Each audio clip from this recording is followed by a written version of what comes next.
Kita masih membahas Efesus pasal yang kedua ayat 1. Kamu dahulu sudah mati karena pelanggaran-pelanggaran dan dosa-dosamu. Kamu hidup di dalamnya karena kamu telah mengikuti jalan dunia ini. Karena kamu mentaati penguasa kerajaan angkasa, yaitu roh yang sekarang sedang bekerja di antara orang-orang durhaka. Sebenarnya dahulu kami semua juga terhitung di antara mereka ketika kami hidup di dalam hawa nafsu daging dan menuruti kehendak daging dan pikiran yang jahat. Pada dasarnya kami adalah orang-orang yang harus dimurkai sama seperti mereka yang lain. Saya sudah menjelaskan bahwa pengertian mati di sini bukan berarti lalu manusia sama sekali tidak bisa meresponi anugerah Tuhan. Memahami maksud anugerah itu. Orang-orang yang mengartikan bahwa kata mati berarti manusia tidak mampu merespon anugerah. Itu sebuah premis yang dipaksakan. Sebab di balik pandangan tersebut ada doktrin yang mengatakan bahwa seseorang bisa menerima keselamatan karena ditentukan Tuhan dan yang lain tidak. Ada orang yang tidak bisa menolak anugerah. Tetapi sebaliknya kalau jujur harus dikatakan ada orang yang tidak bisa menerima anugerah. Di sini iman seakan-akan sesuatu yang mistik, sesuatu yang bersifat spektakuler yang disuntikkan oleh Allah di dalam pikiran seseorang, sehingga orang itu bisa merespon atau menyambut anugerah. Bapak Ibu saudara sekalian, kita semua tahu pengertian anugerah itu secara umum, artinya pemberian cuma-cuma, pemberian tanpa membayar,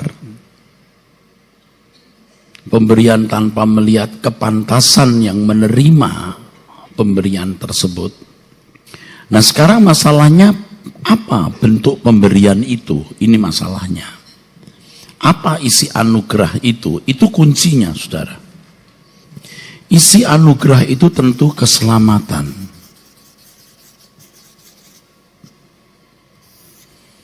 Keselamatan tidak boleh dipahami sekedar terhindar dari neraka, diperkenankan masuk surga.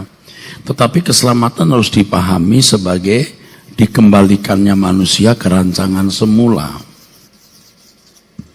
Dikembalikannya manusia ke rancangan semula.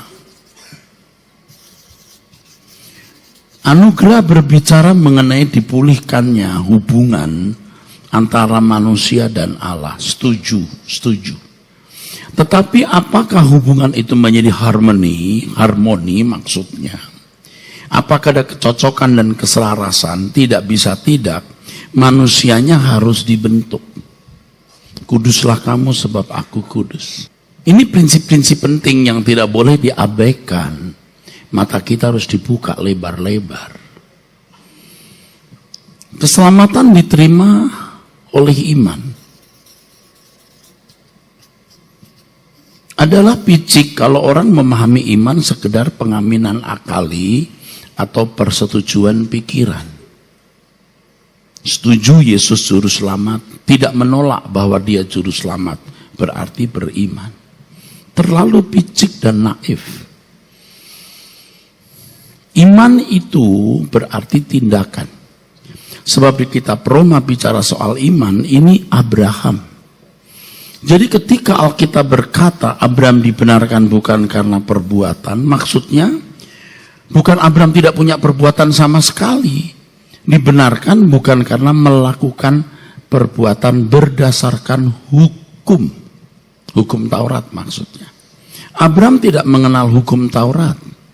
Tapi dia memiliki kehidupan yang mematuhi, mentaati, menuruti kehendak Allah, Elohim Yahweh. Iman itu tindakan. Jadi ketika Tuhan Yesus berkata kepada orang-orang Yahudi di Yohanes pasal 6, apa yang harus kami lakukan untuk mengerjakan pekerjaan Bapa? Kamu harus percaya. Kamu harus mengerjakan pekerjaan Bapa, yaitu percaya kepada Dia yang diutus oleh Bapa. Percaya itu sebuah pekerjaan, ergon, tindakan. Makanya naif dan dangkal kalau memahami kata percaya sekedar aktivitas nalar atau pikiran. Percaya itu tindakan. Dahulu kamu sudah mati, artinya kamu tidak akan mampu bisa hidup sesuai dengan kesucian Allah. Kamu tidak akan mampu mencapai standar kesucian Allah. Di ayat yang ketiga, sebenarnya dahulu kami semua juga terhitung di antara mereka. Kami di sini Paulus. Paulus bukan orang bejat. Pandang dari Taurat, ia berkata, aku tidak bercacat. Bukan orang bejat, tetapi ia tidak akan mencapai kesucian Allah. Artinya, dia termasuk manusia yang kehilangan kemuliaan Allah. Memang Paulus bukan orang yang durhaka seperti penduduk Efesus. Tetapi sebenarnya, kata Paulus, kami semua juga terhitung di antara mereka. Terhitung dalam arti hidup dalam hawa nafsu daging, tidak hidup menurut roh. Ada orang yang hidup menurut hawa nafsu daging sampai tingkat bejat dan durhaka. Tapi ada orang yang hidup menurut hawa nafsu daging dalam tingkat kesopanan dan kesantunan, tapi tidak hidup menurut roh. Amin. Mengerti saudara? Jangan dipukul rata. Anda paham maksud saya? Paulus berkata kami juga terhitung di antara mereka, tapi bukan durhaka seperti masyarakat Efesus. Tetapi pada dasarnya kami orang-orang yang patut dimurkai karena kami hidup menurut hawa nafsu dan kehendak daging dan pikiran kami yang jahat. Nah, pengertiannya di sini bukan jahat durhaka, tapi yang meleset tidak sesuai dengan kesucian Tuhan. Jadi orang yang kehilangan kemuliaan Allah itu dipatok, dipenjara dalam keadaan tidak bisa mencapai kesucian Allah. Jadi kalau ada ruangan-ruangan, saudaraku, ini ruangan orang jahat, ruangan orang baik, ini sempurna. Ini orang durhaka, bejat. Ini baik, ini juga durhaka di mata Allah. Tetapi durhaka di sini dengan durhaka yang di sini beda. Tapi pada dasarnya sama-sama orang yang dimurkai karena tidak mencapai standar kesucian Allah. Kalau di kitab Roma dikatakan semua manusia pembohong, itu bukan berarti semua orang itu suka menipu. Merah bilang hijau atau hijau bilang kuning, bukan begitu. Pembohong di situ seustes artinya mengingkari perjanjian. Adam mengingkari perjanjian, tidak hidup dalam ketaatan. Seluruh manusia tidak bisa mencapai ini, mati. Ini kelompok dua-duanya ini mati, Pak. Ini mati dua-duanya. Nah, anugerah Tuhan memuat peluang untuk masuk ke sini. Dikembalikan ke rancangan semula ini. Tri kehidupan manusia adalah bagaimana orang meresponi anugerah tersebut. Apakah orang Kristen semua akan sukses? Tidak. Banyak yang dipanggil, sedikit yang terpilih. Banyak orang berusaha masuk tetapi tidak bisa. Jadi potensi untuk menjadi sempurna itu ada tapi tidak otomatis menjadi sempurna.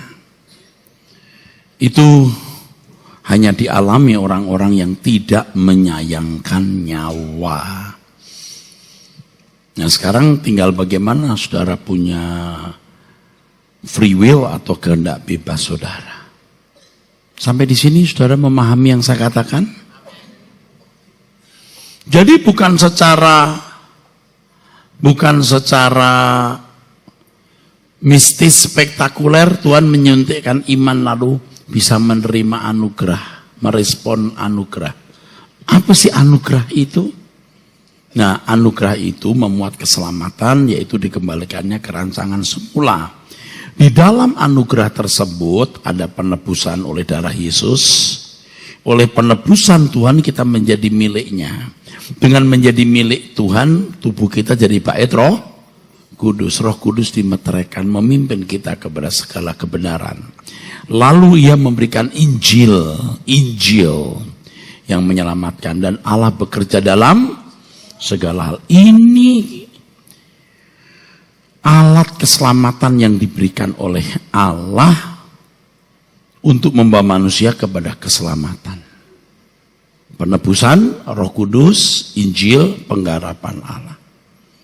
Maka Tuhan berkata, jadikan semua bangsa muridku. Bapak Ibu saudara sekalian, kalau kita memperhatikan fakta dalam Alkitab, setiap tindakan Tuhan selalu diimbangi oleh respon manusia. Tuhan selalu mengendaki manusia merespon tindakannya. Sejak penciptaan.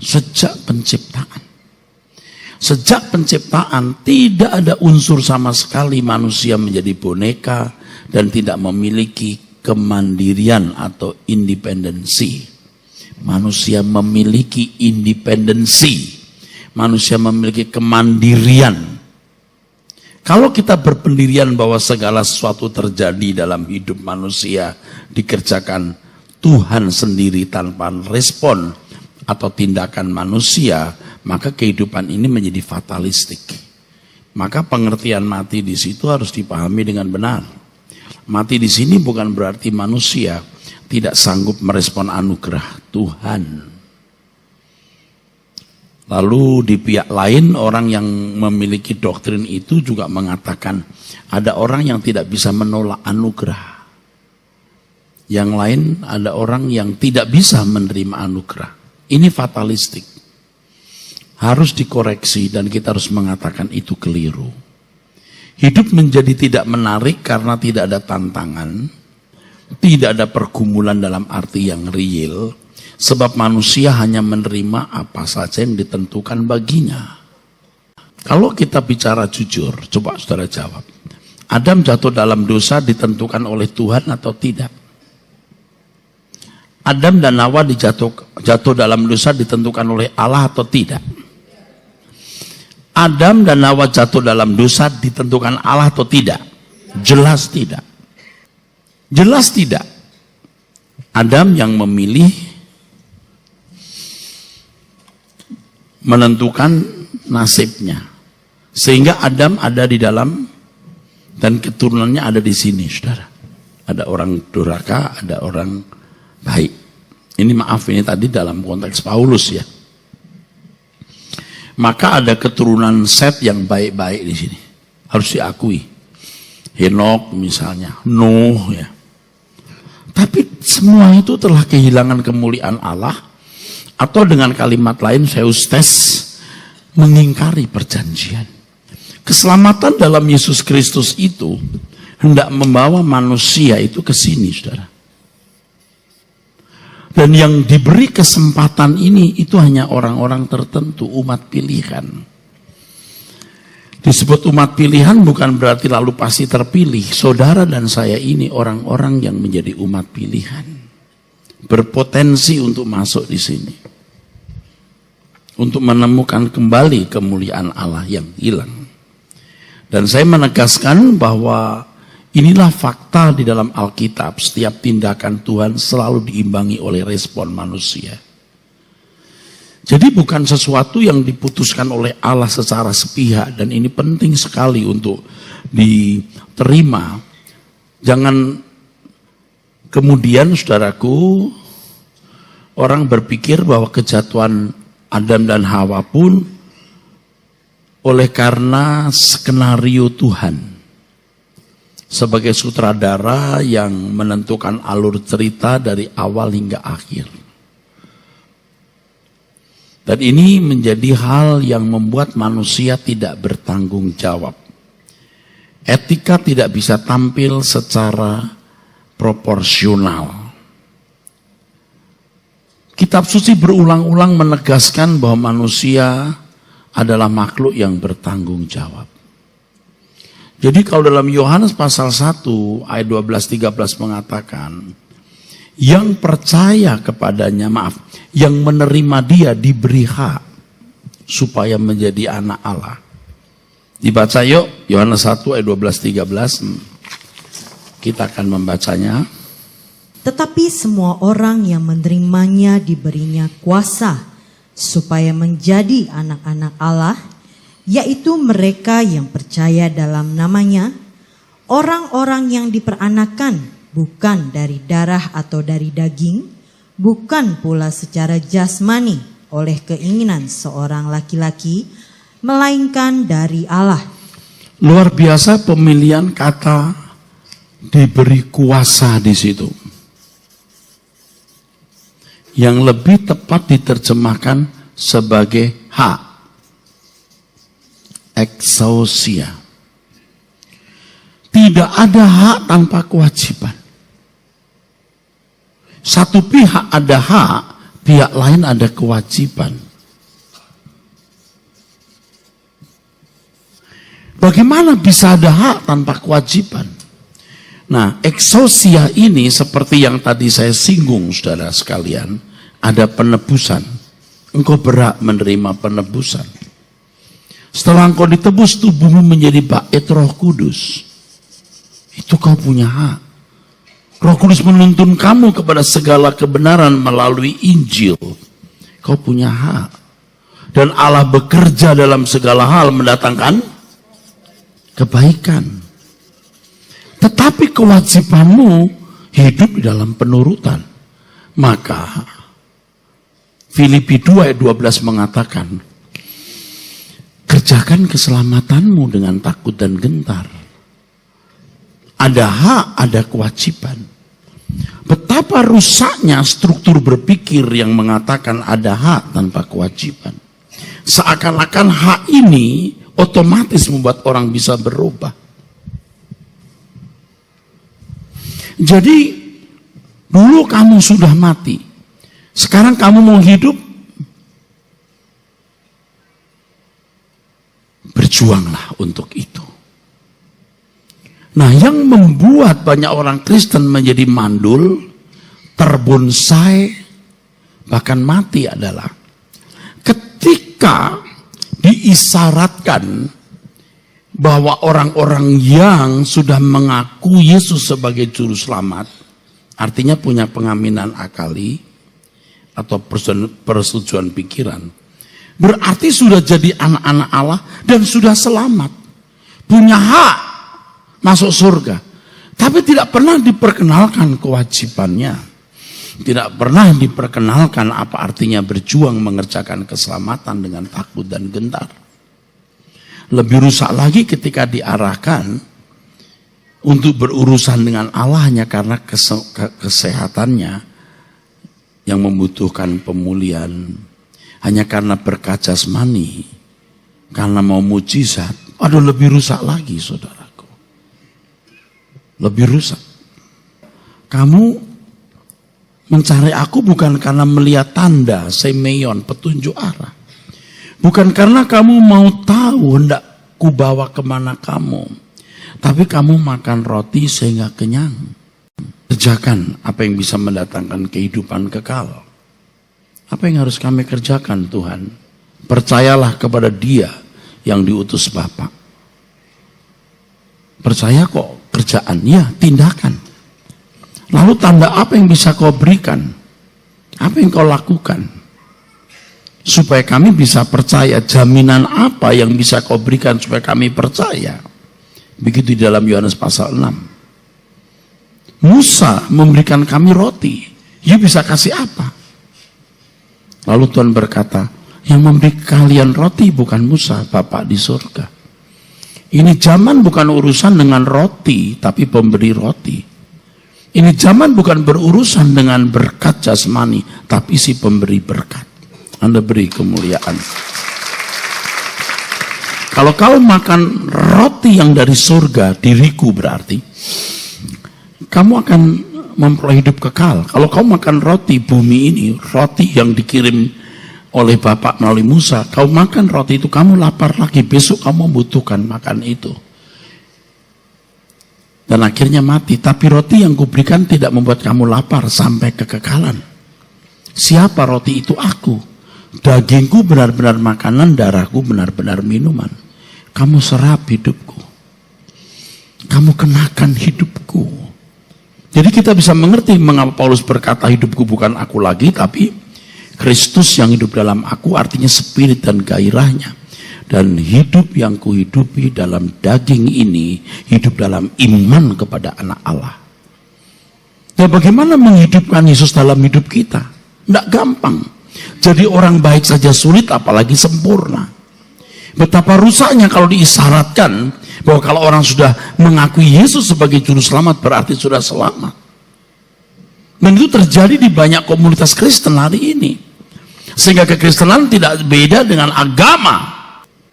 Dan orang merasa puas sudah ke gereja. Di aspek lain ke gerejanya karena mau berkat jasmani, mau mengalami mujizat, jawaban dari segala kebutuhan jasmani. Padahal mestinya ketika orang datang kepada Tuhan, ia berkata, Tuhan, aku tidak punya masalah lain kecuali bagaimana aku hidup. Itulah sebabnya saudaraku sekalian, dalam Ibrani pasal 12 ayat 9, mari kita baca. Selanjutnya, dari ayah kita yang sebenarnya kita beroleh ganjaran dan mereka kita hormati, kalau demikian, bukankah kita harus lebih taat kepada Bapa segala roh supaya kita boleh hidup? Ayat sebelumnya kalau dibaca, anak mana yang tidak dididik, dihajar oleh bapaknya? Kalau kamu tidak dihajar, kamu anak gampang atau anak yang tidak sah, notos. Tapi kalau kamu dididik, kamu anak yang sah. Nah, kalau ajaran yang diterima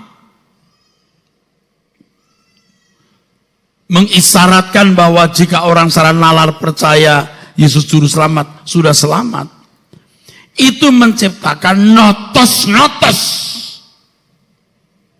Kalau punya masalah, datang ke gereja, didoakan supaya luput dari masalah itu. Padahal justru masalah itu mendidik untuk mendewasakan. Ajaran itu menjadi alat iblis untuk memarkir banyak orang Kristen tetap menjadi anak-anak yang tidak sah, notos. Bapak Ibu, kita mau diproses Tuhan lewat berbagai masalah. Supaya kita yang diberi kesempatan untuk hidup bisa melangsungkan proses kehidupan itu. Yang tidak terjadi secara otomatis. Tapi kalau orang berkata bahwa pengertian mati artinya tidak bisa meresponi anugerah Allah. Jadi secara ajaib, secara mistis, Tuhan menyuntikkan iman lalu orang itu selamat. Semua serba tidak jelas. Selamat itu apa? Iman itu apa? Anugerah itu bagaimana? Dan bagaimana proses menjadi sempurna itu? Saudara, sebagian ini adalah korban dari kebodohan itu. Korban dari premis yang salah. Maka banyak saudara yang merasa tenang, rileks, tidak memiliki perasaan krisis. Maksud saya perasaan krisis adalah, apakah saudara pernah memperkarakan hal hidup atau keadaan saudara di hadapan Bapa? Jika saudara bertemu dengan Bapa di surga, puaskah Bapa dengan keadaan saudara? Agenda kita satu-satunya dalam hidup ini adalah belajar menjadi murid Yesus untuk menjadi serupa dengan Dia. Kita dulu mati, sekarang kita dihidupkan oleh Tuhan. Dan ini tidak terjadi secara otomatis. Kuasa di situ maksudnya adalah potensi, saudaraku. Kita harus memahami pengertian kata mati ini dengan benar. Kalau Bapak Ibu nanti membaca di dalam ayat-ayat yang lain, ya, misalnya Efesus pasal 4, tetap di Efesus. Tapi coba saya melompat ya saudaraku, Efesus pasal 4, 17. Dan ayat berikutnya. Supaya saudara bisa melihat bahwa ini sebuah proses yang berlangsung. Dan nanti menarik sekali kalau kita sudah membahas bahwa kamu diselamatkan bukan karena perbuatan, karena iman, dan itu bukan hasil pekerjaanmu, jangan membanggakan diri. Nah itu nanti pengertiannya harus dipahami dengan benar. Banyak orang salah memahami itu. Saya tidak sedang membela satu doktrin. Saya sih tidak ikut doktrin mana-mana. Yang saya pahami dari sebuah pencarian dan perburuan pengalaman hidup kekristenan saya ini, dan ini menarik sekali karena saya merasa berubah. Pembuktian itu saya alami dari hidup saya yang berubah. Hidup yang diubahkan Tuhan sampai kita bisa mencium keharuman Tuhan, saudara.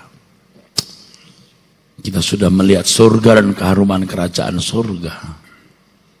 Saya juga belum sempurna, tapi ini benar-benar membahagiakan.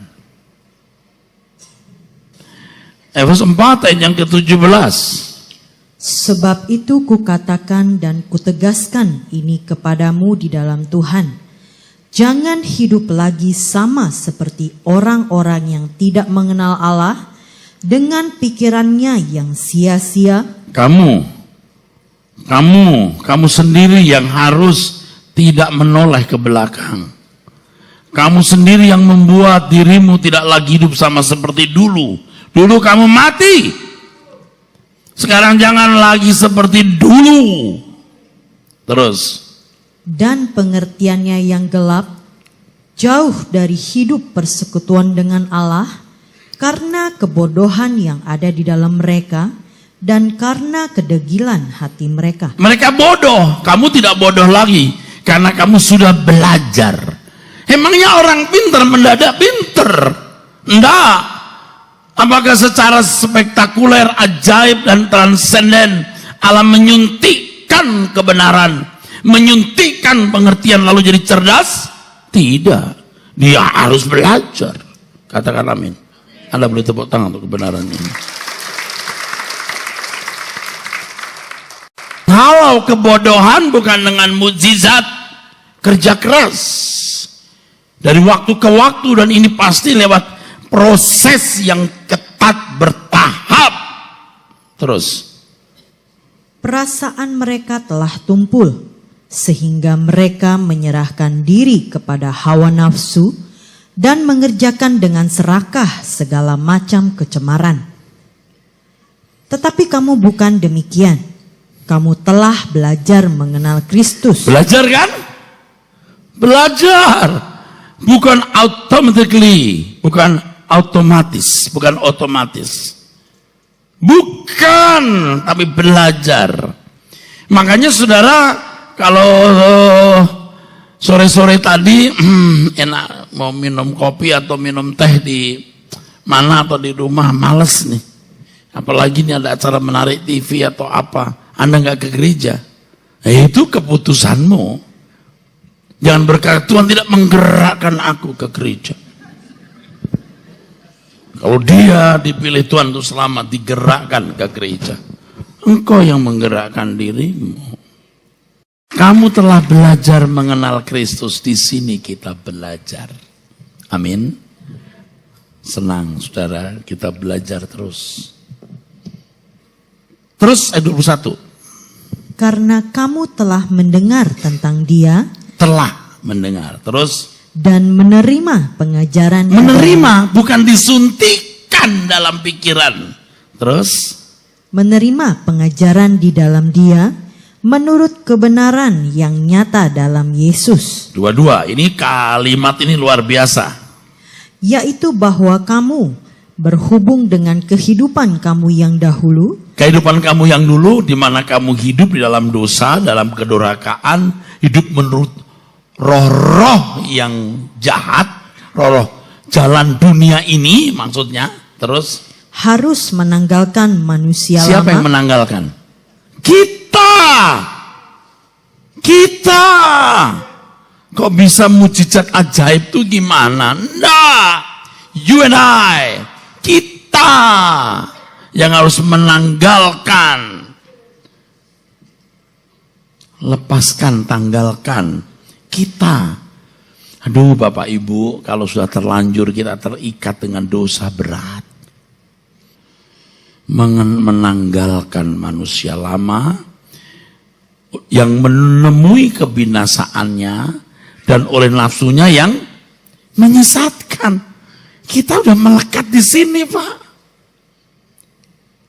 Saudara tuh ngerasa nggak ada dorongan-dorongan jahat di daging kita? Dorongan jahat di jiwa kita. Waktu kita disakiti lalu kita keluar taring, tiung. Keluar tanduk, tiung. Rasa nggak itu? Iya Pak, daging kita ini yang mengikat seks dan kuliner. Nah itu bisa muncul. Kalau sudah muncul gini,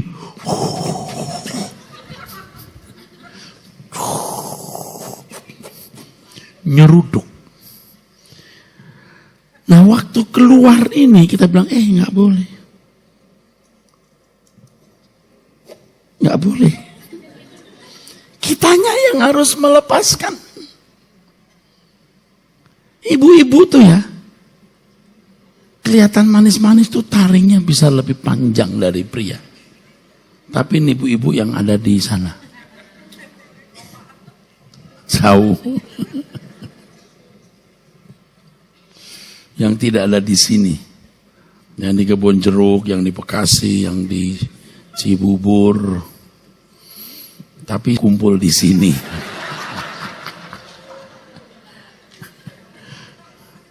Tapi ibu-ibu yang mau dipotong tanduknya. Tapi Anda tahu siapa yang motong? Diri saudara. Tuhan buat aku rendah hati. Nggak bisa. Aku kasih dulu musuh. Aku kasih dulu orang yang melukai kamu. Lalu kamu. Itu kamu potong tanduknya. Kira-kira tanduk saudara masih panjang atau udah pendek? Oh separuh pendek, separuh. Lebih tajam maksudnya. Oh mulai dipotong, oke. Jadi kita kalau ketemu masalah, itu upaya untuk memotong tanduk. Tanduk kebencian, tanduk marah, tanduk seks, ya tanduk ambisi, itu diproses. Kita yang menanggalkan. Jadi kalau saudara berkata, Tuhan aku mau hidup suci, itu kesempatan berbuat dosa lebih banyak, Iran ya. Tapi di situ kita belajar menanggalkan. Jadi pengertian mati makin jelas. Amin. Tidak otomatis. Ulangi ayatnya. yaitu bahwa kamu berhubung dengan kehidupan kamu yang dahulu. Yang dahulu itu di ayat 23 Efesus pasal 2 ayat 23 tadi. Mengikuti jalan dunia ini, mengikuti roh-roh dunia ini sehingga durhaka dan jahat. Terus harus menanggalkan manusia lama yang menemui kebinasaannya oleh nafsunya yang menyesatkan. jadi penyesatan bukan hanya bicara soal pengajaran, bukan hanya, tapi juga selera di dalam jiwa kita yang terlanjur mengikat diri kita. Harus ditanggalkan. Nah, luar biasanya, ajaibnya, nanti Tuhan akan pimpin saudara bagaimana menanggalkan hal itu. Waktu kita mengucapkan kata-kata yang kira-kira kita mau mengangkat diri sendiri, Tuhan beritahu, tuh enggak boleh itu. Nah, kamu boleh lakukan ini. Disitulah Roh Kudus akan berbicara kepada kita. Kita yang haus dan lapar akan kebenaran, kita yang benar-benar rindu diubahkan oleh Tuhan. Lalu ayat 23, supaya kamu dibaharui di dalam roh dan pikiranmu. Jadi dengan kita menanggalkan kehidupan kita yang dahulu, pembaharuan itu kita terima.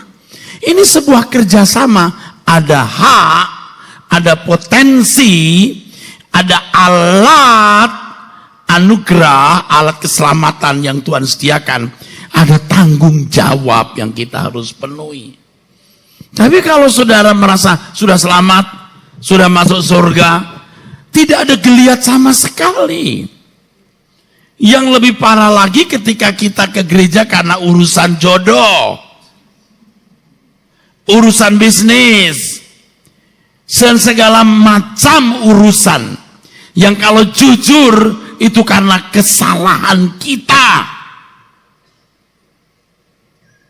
Kalau jujur, banyak penderitaan yang kita alami karena keserakahan kita. Tidak mau hemat, karena kita mau mewah-mewah, karena kita mau menang sendiri dan seterusnya. Setelah kita harus menelan pil pahit akibat taburan kita, baru kita minta tolong Tuhan. Misalnya kalau orang boros, pakai kredit card sembarangan, lalu sekarang dikejar hutang, menderita, lalu ke gereja supaya Tuhan pulihkan ekonomi. Itu pendeta yang tidak mengerti kebenaran. Saya doakan supaya Tuhan menolong, bisa menyelesaikan kredit cardmu, Tuhan bisa menolong hutang-hutangmu. Wataknya belum berubah.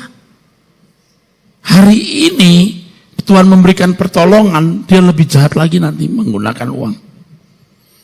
Tapi ketika kita belajar pakai arloji merek apa juga nggak apa-apa, pakai boleh, nggak pakai boleh, pakai barang merek boleh, nggak bermerek boleh. Anda tidak akan terlibat dengan kesalahan itu. Ke gereja kan rumah tangganya berantakan. Loh, kenapa berantakan? Watak saudara yang buruk yang membuat rumah tangga saudara rusak. Saya minta dipulihkan. Nggak bisa lah. Watakmu diperbaiki dulu, karaktermu diubahkan dulu, maka rumah tanggamu juga akan berubah. Apa sih ruginya mengalah? Kan ada memang ya wanita-wanita yang mau menang sendiri. Ada juga bapak-bapak yang kasar, yang otoriter. Nah, kalau sudah terlanjur punya pasangan seperti ini, apa boleh buat? Jadikan sarana untuk mendewasakan kita. Saudara bisa paham maksud saya? Jadi sudah nikah dengan wanita ini, ya sudah. Apapun yang terjadi. Sambil nunggu dijemput pulang Tuhan, udah gak apa-apa. Jadi kalau bapak-bapak mikir, aduh kok aku teraniaya. Dengar suara ini. Kamu tidak lama. Atau dia yang gak lama. Ibu-ibu begitu menderita, punya suami begitu kasar. Ini tidak lama. Ya. Dan terus terang lebih banyak ibu-ibu yang menderita daripada bapak-bapak yang menderita. Harus diakui. Lebih banyak pria yang rusak. Karena pria di luar rumah dengan 1001 pencobaan. Ya. Lebih banyak pria yang rusak. Ya. Kalau ibu-ibu rusak, kurang kelihatan memang. Tapi rusak juga. Tapi semua kita mau diperbaiki.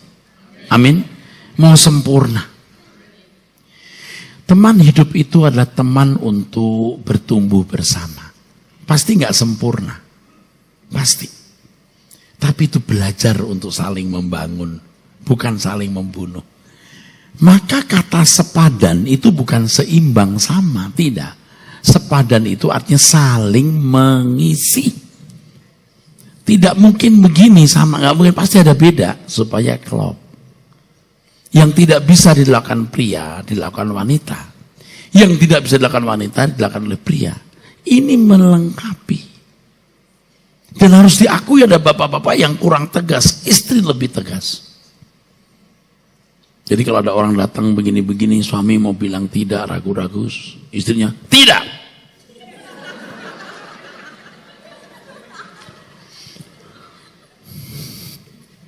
Itu ibu yang lebih teliti. Ya, ibu lebih teliti. Harus diakui, saling melengkapi. Ya, maka dikatakan dalam firman Tuhan, manusia tidak baik seorang diri. Manusia itu Adam.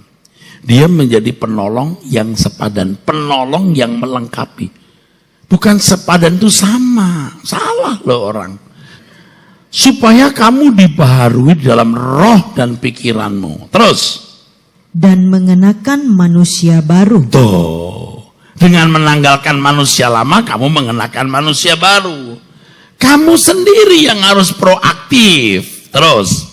Yang telah diciptakan menurut kehendak Allah di dalam kebenaran dan kekudusan yang sesungguhnya. Maksudnya yang telah diciptakan itu polanya itu jelas.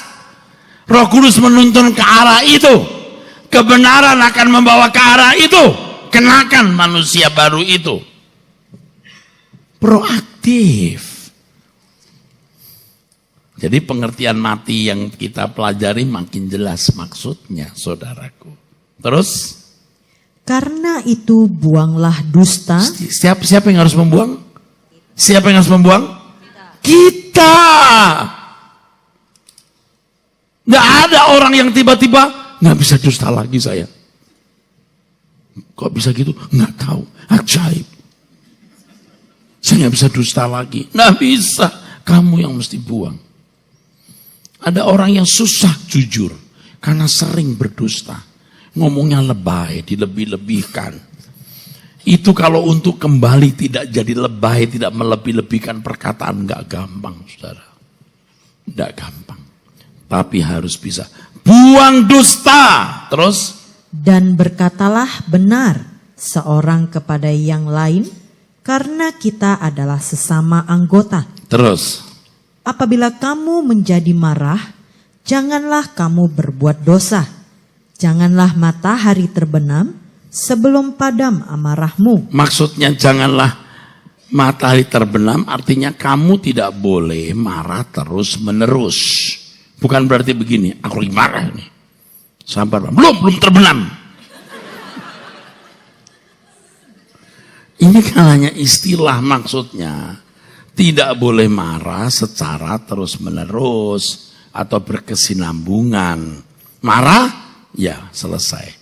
Maka harus ada marah yang kudus, ada marah yang tidak kudus. Ada marah konstruktif, ada marah destruktif. Orang tua harus bisa marah. Jadi kalau orang tua marah lalu anak bilang, mama marah berdosa. Nak, marah itu bukan berarti dosa. Pimpinan kalau tidak bisa marah itu jangan jadi pimpinan. Anak pulang jam 1 pagi, mama, dari mana kamu? Mama jangan marah. Dari mana kamu? Mama, firman Tuhan katakan jangan marah. Ya udah nggak marah nggak apa-apa nak. Kenapa nggak jam 2 sekalian? Nah boleh marah ya marah. Tapi jangan marah membuat kita merusak orang lain dan memuaskan diri. Ada orang yang sakit jiwanya, kalau tidak marah itu tidak marem, tidak mantep. Biasanya orang seperti ini di saat-saat tertentu, entah lagi kusuk, entah lagi sepi, pengen cari alasan untuk marah. Apa saja jadi alasan nanti? Sakit jiwa. Marah itu boleh, tapi marahnya harus kudus. Apabila kamu menjadi marah, janganlah kamu berbuat dosa, janganlah matahari terbenam sebelum padam amarahmu. Yang memadamkan marah kita siapa? Diri kita sendiri. Nggak bisa bilang, nggak bisa waktu marah tiba-tiba marahnya hilang. Karena Roh Kudus menaungi saya. Tidak begitu, misalnya lagi marah gitu. Kenapa kamu kerjakan ini? Ini bikin perusahaan rugi. Mestinya kamu harus tahu. Mestinya kamu harus tahu. Kok berubah ya? Loh, Pak maaf Bapak tadi marah, kok sekarang gak marah? Roh Kudus telah merubah marah saya. Dia memadamkan marah saya. Tidak ada yang begitu. Kita yang harus memadamkan marah kita. Kamu ngerti itu? Besok lagi tidak boleh kamu lakukan. Tidak boleh. Jadi kamu mesti perhatikan itu ya. Oke? Oke, sana. Udah. Besok terus siangnya ketemu. Udah makan kamu? Ayo makan bareng. Jangan masih di Pak. Kamu. Marahnya belum hilang. Kamu udah bikin salah. Jangan makan.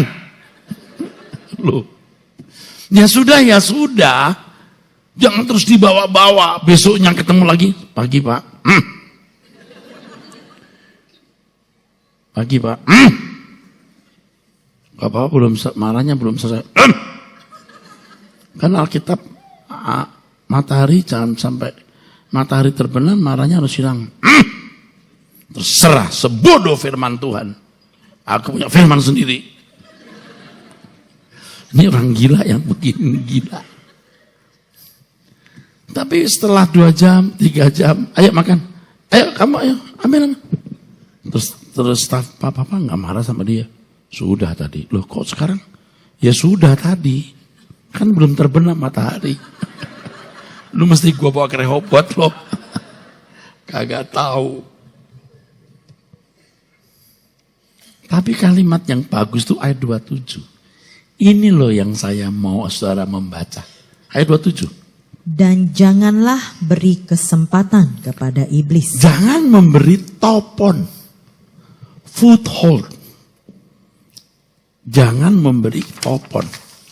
Kesempatan itu foothold atau tempat berpijak.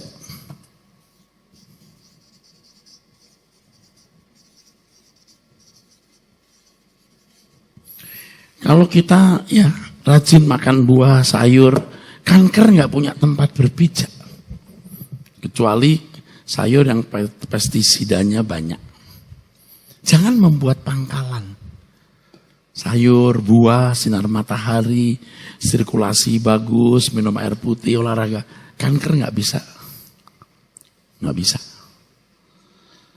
Kalau orang makan ayam yang kena suntikan itu, wah, rusak saudaraku. Ini wanita-wanita terutama anak-anak muda kita tidak boleh itu. Dia bikin kanker di payudara itu. Ini baru dengar-dengar soalnya. Jangan beri pangkalan untuk tubuh kita. Ya. Demikian pula dengan dosa, jangan beri pangkalan. Jangan beri kesempatan kepada iblis. Apa yang kita tonton, apa yang kita dengar, siapa orang-orang yang jadi sahabat kita, itu memberi topon atau pangkalan. Kita yang harus mesti berhati-hati, saudara. Kalau kita memberi pangkalan lalu kita jatuh dalam dosa, jangan salahkan Tuhan. Tuhan, kenapa engkau pertemukan aku dengan orang ini sehingga aku jatuh dalam dosa? Loh, dimanapun kamu akan ketemu orang macam itu. Kamu punya pangkalan enggak? Sebenarnya saya tuh enggak mau marah Pak. Enggak mau. Habis Tuhan pertemukan aku dengan manusia macam setan begitu. Bikin aku jadi emosi. Loh, dimanapun kamu akan ketemu orang kayak begitu. Kamu punya pangkalan enggak di sini? Makanya dengan mendengar firman, berjaga-jaga terus dari setiap apa yang kita pikirkan, ucapkan. Dan kalau kita selalu menyediakan waktu untuk berdoa, tidak ada pangkalan, tak ada topon untuk iblis. Berjuanglah untuk itu. Amin.